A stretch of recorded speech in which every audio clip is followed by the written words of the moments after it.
दोस्तों दोस्तों गौतम बुद्ध ने कहा था, शरीर की सुंदरता क्षणिक है।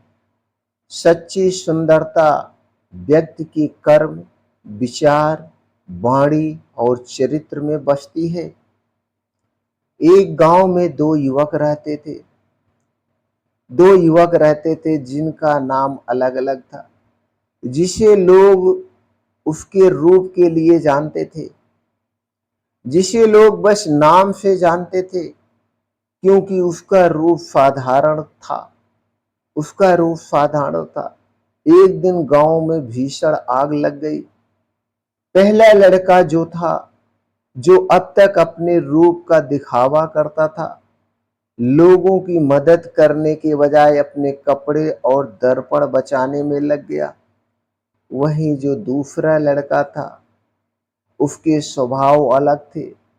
उन्होंने बिना कुछ सोचे जलते घरों में जाकर बच्चों और बुजुर्गों को बाहर निकालने लगा, अपने काम में लगा।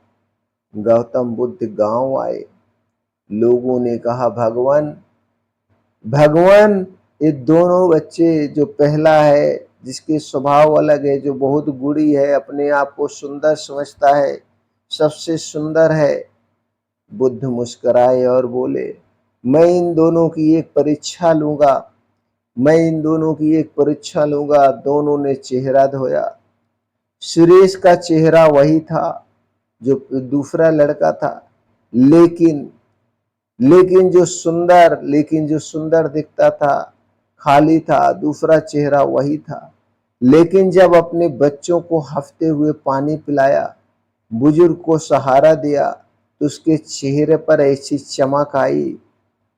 पहले वाले जो सुंदर था, जिसका चेहरा सुंदर था, उससे ज्यादा चमक आई, क्योंकि जो सूरज की रोशनी से भी उजाली थी।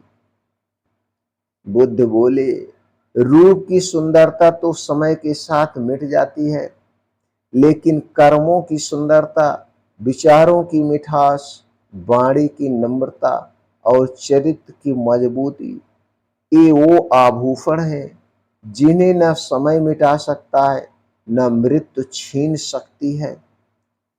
जिसके जीवन में अच्छे कर्म, सच्चे विचार और पवित्र चरित्र है, वही इंसान दुनिया का सबसे बड़ा शख्स है।